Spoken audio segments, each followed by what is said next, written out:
Cette déclaration d'un échange entre Paul Désibia et Bruno Bidjan s'est retrouvée entre les mains des enquêteurs. Le commissaire Junior Zogo nous donne tous les détails sur la situation de Bruno Bidjan et de son patron Jean-Pierre Amogo Belinga. Regardez cette vidéo jusqu'à la fin.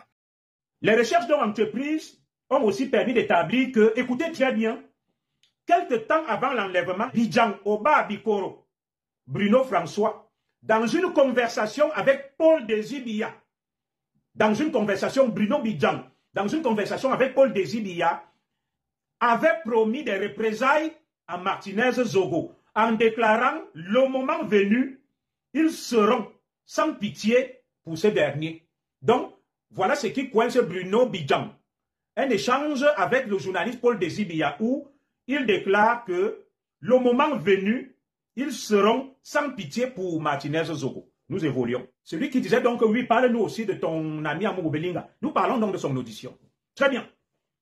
Attendu que, tant à l'enquête préliminaire qu'à l'information judiciaire, comme je vous l'ai dit, il y a eu deux phases. L'enquête judiciaire, dont l'enquête préliminaire, et l'enquête d'instruction, l'information judiciaire. Ce qu'on appelle l'instruction, en langage technique, ça s'appelle l'information judiciaire. Le surnommé Amogo Belinga a catégoriquement réfuté les faits de complicité, de torture mis à sa charge. Donc, M. Amogo Belinga refute tout et conteste tout, comme Eko, comme Justin Danoué, comme les autres. Mais sauf que, pour les autres, la justice va apporter des éléments matériels pour corroborer les accusations, les aveux. Vous allez voir quelque chose sur Amogo Belinga. Donc, Justin Danoué a nié, on a apporté des éléments techniques et scientifiques pour le confondre. Sanvo Martin a nié son imputation et on a ramené, n'est-ce pas, des éléments techniques et scientifiques pour le confondre. Avec Eko, il semble aussi l'avoir fait et maintenant nous sommes sur Amogo Belinga. Très bien. Alors, Amogo Belinga fait valoir qu'il est totalement innocent dans cette affaire où il n'a jamais envoyé Justin Danoué ni qui que ce soit tuer Martinez Zogo, qui ne représentait en rien une menace pour lui, malgré le climat de tension qui existait entre ce dernier et tout le groupe, l'anecdote. Nous sommes sur le zone là. Amogo Belinga insiste sur le fait que l'argent remis à Danoué Justin n'était pas un financement de l'opération contre Martinez Zogo, mais une libéralité parmi bien d'autres à l'égard de cet officier ami. Amogo Belinga est reconnu comme étant quelqu'un de généreux. Donc, il a remis 2 millions de dépannage à Justin Danoué le 29 décembre, d'après lui, qui est venu le voir. Et tous ceux qui ont rencontré M. Jean-Pierre Amogo Belinga, nous hommes là, savent que c'est quelqu'un de très généreux. Il est d'une grande prodigalité, d'une libéralité presque maladive. Il fait des gestes en termes de millions dès que tu viens le rencontrer. Donc il dit, je t'ai donné 2 millions le 29 décembre, tu es venu me voir, je t'ai dépanné, tu es un ami. Ce n'était pas pour aller tuer. Alors, si tel est donc le cas, tous ceux qui reçoivent de l'argent, c'est pour aller tuer. Nous avons été dépannés d'une manière ou d'une autre par des gens, des mécènes, des amis, des hommes d'affaires. Était-ce pour aller commettre des crimes? Nous continuons. Attendu toutefois que Danoué Justin a été formel lors de la confrontation avec Amogo Belinga. Je lis les termes de l'ordonnance. Tenue le 10 février 2023, il y a eu une confrontation lors de l'enquête judiciaire, le 10 février 2023, devant les officiers de police judiciaire en charge de l'enquête, en affirmant que il a rencontré Amogo Belinga le 29 décembre 2022. Ce dernier lui a confié la mission d'après Justin Danoué de faire taire Martinez Zogo, qu'il insultait, et que séance tenante, il lui avait remis la somme de 2 millions de francs CFA pour ce faire. Voilà ce que Justin Danoué lui dit. Amogo Belinga a dit, moi, je l'ai dépanné comme je dépanne beaucoup de gens, c'était un ami, mais il n'a jamais été question d'aller tuer Martinez Zogo. Justin Danoué, lui, il accuse toujours les gens. Tout un patron de la DG, de la direction des opérations de la DGRE, parce que la troisième personnalité des services secrets, lui, c'est une marionnette, c'est un pantin. Il est toujours utilisé par des gens, il n'est responsable de rien. C'est Eko qui l'a envoyé, c'est Amogo Belinga qui l'a envoyé. Alors, voilà quelqu'un à qui on a confié la direction des opérations de nos services secrets. Si léger, si fébrile, si manipulateur, si menteur. Alors, le lieutenant-colonel Danoué Justin a d'ailleurs maintenu ses déclarations lors de son interrogatoire devant le juge d'instruction. Donc, devant les officiers de police judiciaire, lors de l'enquête préliminaire, il maintient ses déclarations. qu'il m'a donné 2 millions pour aller tuer Martinez Zogo. Devant le juge d'instruction lors de l'information judiciaire, il le maintient également. Et il dit, s'il a cette fois parlé d'intimider, il changeait juste d'avis, que cette fois-ci c'était pour intimider. Ce n'était plus pour aller, la première expression c'était quoi? Confier la mission de faire taire. Il dit, les 2 millions c'était pour faire taire Martinez Zogo. Maintenant il dit, devant le juge d'instruction que ce n'était plus pour faire taire, mais pour intimider. Devant les enquêteurs, Amourou Belinga lui aurait donné 2 millions pour faire taire Martinez Zogo. Devant le juge d'instruction pour intimider.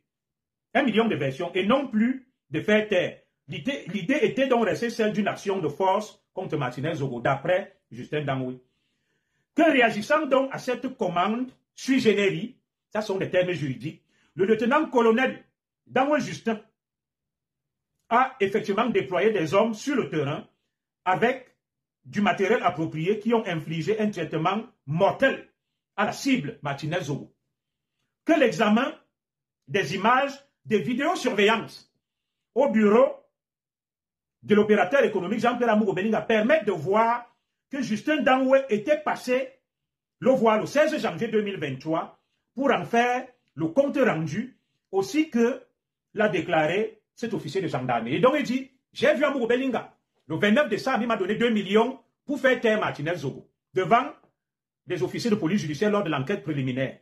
Lors de la phase de l'information judiciaire devant le juge d'instruction, il dit, il m'a donné ça pour intimider Martinez Zogo. Il continue en disant que il parle de la journée du 16 janvier. Souvenez-vous que c'est dans la nuit du 16 au 17 que Martinez Zogo est kidnappé. Les juges disent que les images de vidéosurveillance au bureau du M. Jean-Pierre Amourou Belinga montrent que Justin Dangoye était passé le voir, d'après les juges. Et que, pour le rassurer de ce que tout était prêt, donc avant l'opération, Justin Dangoye aurait vu et rencontré Amourou Belinga, qu'il y a des images de vidéosurveillance de son bureau, qu'il atteste le 16 janvier, pour lui dire que tout est prêt pour passer à l'opération, et que le 18 janvier 2023, enlèvement du 16 au 17, donc dans la nuit du 18, il revient pour lui faire le compte rendu, ainsi que le déclare Justin Dangoye. Il convient donc de considérer, d'après la justice, que Amourou Belinga Jean-Pierre est complice des faits reprochés à Dangoye Justin et autres, ainsi que le prévoit l'article 97 du Code pénal, donc complicité de torture. Ils sont allés perquisitionner et les images de vidéosurveillance montreraient Justin Dangoye le 16 janvier en train de rentrer dans le bureau de l'homme d'affaires Amourou Belinga, d'après l'ordonnance. Et que, visiblement, pour eux, c'était pour lui dire que tout est prêt. Et maintenant, le 18 janvier, il sera à nouveau rentré au bureau de l'homme d'affaires, d'après l'ordonnance du juge, pour lui rendre compte de ce qui s'est passé. Voilà ce que dit le juge. Justin Dangoye, lui, il affirme que, oui, Amourou Belinga est l'un des commanditaires de la torture. Dans un premier temps, de tuer, et dans un deuxième temps, de la torture. Il affirme également que c'est Eko Maxime. Amourou Belinga, donc on va conclure que sur ça, il est impliqué, d'après le juge. Sur Bruno Bidjan, je termine par ça, je fais mon petit commentaire d'abord. Alors, il y a quelque chose qui va marquer les esprits. Justin Dangoye, sur la base d'un aveu, déclare que j'ai été envoyé par Amourou Belinga pour faire taire, ensuite pour intimider. Et il maintient ça. Il dit l'avoir rencontré le 29. Et maintenant, les juges disent que dans leur perquisition, ils ont vu, dans la vidéosurveillance, Justin Dangoye rentrer dans le bureau d'Amourou Belinga le 16 janvier pour lui dire que l'opération est prête. Et le 18 janvier pour lui dire que tout a été fait. En même temps, il accuse Eko. Très bien. Mais Justin Dangoye est revenu sur cette décision. Au niveau de l'enquête préliminaire, il a dit « J'ai agi parce que j'ai été envoyé par Amourou Belinga. J'ai agi parce que j'ai été envoyé par Eko. J'ai agi parce que j'ai été envoyé par Laurent Messo et Motazé. Après, il se retraite pour dire que j'ai agi d'initiative. Ça fait 5 versions pour Justin Dangoye tout seul sur la base des aveux. Alors, aucune conversation téléphonique, aucun échange téléphonique n'a été établi, prouvé par l'enquête technique et scientifique entre Justin Dangoye et Jean-Pierre Amourou Belinga. Alors, l'article 311 du Code pénal dit ceci. Oui, la complicité de torture, c'est un crime. C'est un crime qui est punissable, n'est-ce pas, d'une peine presque la perpétuité. Et les complices sont tout autant punissables que les auteurs. Parce qu'au Cameroun, selon notre code pénal, je vous donnerai l'article 271, 77 et autres, c'est la peine de mort. C'est la peine de mort pour les auteurs du crime d'assassinat et d'une peine d'emprisonnement à vie pour les complices de torture. Parce que les complices sont tout aussi punissables que les auteurs. Mais la seule différence, c'est que ceux qui risquent la peine de mort. Maintenant, les complices de la torture, qui est un acte grave, je vous lis le droit, risquent une condamnation à vie, ce qu'on appelle la perpétuité. Article 311 du Code de procédure pénale dit ceci. Le tribunal ne peut fonder sa décision sur la déposition d'un co-prévenu. Article 311 du Code de procédure pénale du Cameroun, rédigé par Maurice Kamto, dit ceci. Le tribunal ne peut fonder sa décision sur la déposition d'un co-prévenu, à moins qu'elle ne soit corroborée par des témoignages d'un tiers non impliqué dans la cause ou par tout autre moyen de preuve. Je vais vous expliquer ce que ça veut dire. Article 311 du Code de procédure pénale dit ceci. L'aveu, je vous ai dit qu'il y a 3 types d'aveux. L'aveu de Justin Dangoué, qui dit que c'est Amour Obelinga qui m'a envoyé, c'est écho. Je vous ai parlé, n'est-ce pas, de la valeur d'un aveu. Il y a 3 types d'aveux. 1. L'aveu peut être utilisé comme moyen de défense, où on va plaider coupable. On comparait en reconnaissance préalable de culpabilité. Je vous avais expliqué, ça, ce qu'on appelle CRPC, aveu comme moyen de défense, où on plaide coupable. Je plaide coupable. Ça, c'est des comparutions en reconnaissance préalable de culpabilité. Il y a des allègements de peine. L'aveu peut être comme un moyen d'innocenter une personne. On appelle ça aveu sacrificiel. Donc, tu te sacrifies pour quelqu'un. Tu fais un aveu pour protéger quelqu'un. Donc, aveu comme moyen de défense, aveu comme moyen, aveu sacrificiel pour sacrifier quelqu'un, pour protéger quelqu'un. Et l'aveu peut être aussi un aveu vindicatoire, c'est-à-dire pour condamner ou livrer quelqu'un. Alors, dans quelle catégorie va-t-on classer les aveux de Justin Dangoué? Était-ce un aveu comme moyen de défense pour plaider coupable? Était-ce un aveu sacrificiel pour protéger quelqu'un?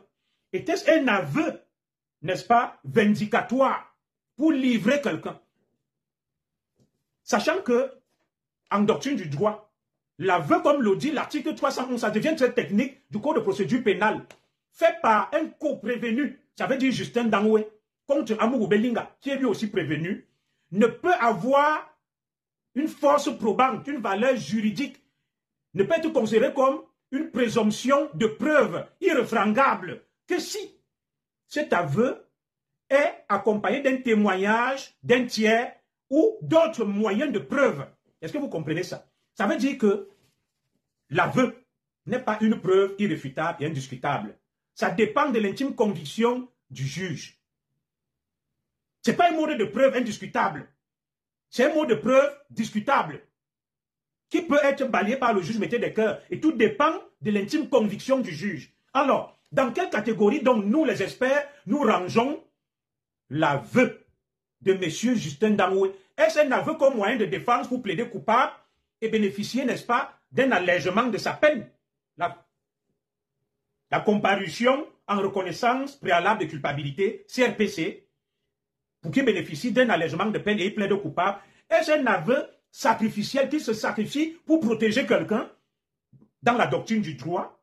Est-ce alors un aveu vindicatoire, la vindicte populaire, pour livrer quelqu'un à la vindicte populaire? Pour Amour Obelinga, où est donc le témoignage corroboré par des témoins non impliqués par l'affaire qui confirme que Amour Obelinga a donné 2 millions à Justin Dangoué pour qu'il aille faire taire ou alors intimider Martinez Zogo? Nous ne l'avons pas. Nous n'avons pas ce témoignage d'un tiers non accusé et non concerné. Il n'y a que Justin Dangoué qui le déclare. Personne d'autre ne le confirme. Et de deux, où sont les éléments matériels, techniques, de l'enquête technique et scientifique qui corroborent l'aveu de Justin Dangoué contre Amour Obelinga, qu'il m'a donné de l'argent pour. Alors, les juges présentent les vidéosurveillances, les images de vidéosurveillance perquisitionnées à l'immeuble Ekan, où, dit-on, on verrait Justin Danoué rentrer dans le bureau d'Amogo Belinga. Le 16 janvier 2023, la veille de la des images de vidéo, surveillance ou protection, du même Justin Danoué, le 18 janvier, rentrant toujours dans le bureau d'Amogo Belinga, et le 29 janvier, des images, le 29 décembre 2022, toujours des images de Justin Danoué rentrant dans le bureau d'Amogo Belinga. Le 29 décembre, il est venu le voir. Dépannage, Amogo lui donne 2 millions. Justin Danoué dit, il me les a donnés pour faire taire Martinez Zogo ou pour l'intimider. Le 16 janvier, il rentre à nouveau dans le bureau, d'après le juge Ndié et les images de vidéoprotection du bureau de l'homme d'affaires Jean-Pierre Amogo Belinga. Le 16 janvier, le jour de l'enlèvement, et eux, ils concluent que ça, c'est ce qu'on appelle des allusions, des insinuations, des conclusions sans preuve qu'il est venu le voir pour lui dire que tout était prêt. Et le 18 janvier, il revient le voir pour lui dire que, pour lui rendre compte. Il n'y a aucun coup de fil. Hein, Roger Ngassa, je vais ouvrir la ligne. C'est mon analyse. Où sont les éléments techniques et matériels le corroborant? Oui, vous allez me dire les images de vidéosurveillance. Où sont donc les échanges téléphoniques entre Amogo Belinga et Justin Danoué, des témoins, des tiers qui ont été arrêtés, des collaborateurs d'Amogo Belinga, notamment les Fouda Bega et autres, qui n'ont rien confirmé? Où sont les images satellites et autres, les enregistrements, les audios, les SMS? Je n'en vois rien. Alors, nous revenons sur quelque chose d'essentiel. L'article 311. Lorsqu'on revient sur Justin Danoué, on constate que Justin Danoué parle beaucoup de la journée du 16 janvier. Je touche à l'essentiel. Ça, c'est Luzigli qui parle. Après, j'ouvre la ligne. Ce n'est pas pour innocenter Amogo Belinga, mais je suis objectif et neutre. Justin Danoué se montre prolixe et bavard sur la journée du 16 janvier 2023. Il parle de sa rencontre avec Amogo Belinga le 16 janvier. Il parle de sa rencontre avec Amogo Belinga le 29 décembre 2022. Il ne parle que d'Amogo Belinga dans la journée du 16 janvier. Très bien. Nous sommes curieux de savoir pourquoi Justin Danoué ne parle pas de la journée du 17 janvier 2023 sur le cas Bijangoba Bikoro Bruno François. Très bien. Attendu que, comparaissant devant le juge d'instruction, dans le cadre de cette affaire, Bijangoba Bikoro Bruno François a nié en bloc les faits mis à sa charge. Que, développant ses moyens de défense, il a déclaré qu'il n'est en rien, ni de près ni de loin, associé à la Martinez Zogo. Bien que les rapports entre le défunt et les journalistes du groupe L'Anecdote soient tendus, Bruno Bidjan explique que l'expression « on sera sans pitié pour lui », c'est pour ça qu'il est poursuivi, Bruno Bidjan. On sera sans pitié pour lui, que lui avait arraché Paul Désir lors d'une conversation où il parlait de Martinez Zogo, signifie tout simplement que lorsque le patron du groupe L'Anecdote allait engager des poursuites contre ce journaliste diffamateur, il n'y aura pas moyen de faire marche arrière et que cette expression ne traduisait nullement une intention d'agression physique à son encontre. Attendu que Bidjan Oba Bikoro Bruno François n'a pas nié d'avoir tenu ses propos à l'égard de Martinez Zogo, aussi a-t-il affirmé que les relations entre ce dernier et tout le groupe L'Anecdote étaient assez tendues. Que quelques jours après ces paroles de Bijangoba Bikoro Bruno François, Martinez Zogo a fait face à des individus qui ont été sans pitié pour lui, exactement comme l'avait annoncé Bruno Bidjan. Que prétendre qu'il s'agit d'un pur hasard ou que la menace faisait allusion à une procédure judiciaire, dévoile chez l'inculpé Bruno Bidjan une volonté manifeste de soustraire des liens de la justice, de se soustraire des liens de la justice. Attendu cependant que, tel que présenté, les faits reprochés à Bidjan Bruno, je ne vais pas vous dire tout son nom, constituent non pas un acte de complicité, mais révèlent plutôt sa participation à une entente dont le projet était l'infliction des sévices corporels à Martinez Zogo, caractérisant ainsi la conspiration telle qu'elle est définie à l'article 95 du Code pénal. Qu'il convient de requalifier ainsi le chef d'inculpation mis à la charge de Bruno Bidjan et de suivre contre lui sous cette nouvelle qualification de conspiration. Voilà l'accusation contre Bruno Bidjan, je résume. Bruno Bidjan, lors d'un échange avec Paul Dési-Biya, va faire une déclaration à Paul Dési-Biya. Il lui dit, on sera sans pitié pour lui. Et que cette déclaration d'un échange entre Paul Dési-Biya et Bruno Bidjan s'est retrouvée entre les mains des enquêteurs. Et les enquêteurs ont conclu que Bruno Bidjan, ce n'était pas le fait du hasard, parce que Martinez Zogo, quelques jours après, va subir exactement le sort qui lui était prédit et annoncé par Bruno Bidjan. Et que ce n'est pas un fait du hasard ou une coïncidence. Ça veut dire qu'il a conspiré pour qu'on enlève, qu'on séquestre et qu'on torture Martinez Zogo. Il n'est pas complice d'eux. Il est conspirationniste, une conspiration, un complot. Voilà ce dont il a accusé. Et du coup, Bruno Bidjan lui dit qu'il parlait des poursuites judiciaires qui seront engagées contre Martinez Zogo et qu'ils seront impitoyables et qu'on ne vient pas leur demander de laisser. Voilà donc le quiproquo, le malentendu, pour celui qui me demandait et Bruno Bidjan. Voilà, donc je m'arrête là. Moi, je vous lis l'ordonnance. Je n'ai indexé ni Paul Dési-Biya ni personne. C'est écrit ici. L'ordonnance de renvoi. Vous avez écouté dans cette vidéo le commissaire Junior Zogo. Il nous donne les détails sur les motifs d'inculpation du journaliste Bruno Bidjan de Vision 4 et de son patron, le PDG du groupe L'Anecdote, Jean-Pierre Amougou Belinga. Le commissaire Junior Zogo nous informe sur les inculpations de Bruno Bidjan qui sont conspiration de torture et d'arrestation et de séquestration. Pour le PDG Jean-Pierre Amougou Belinga, il est inculpé pour complicité de torture.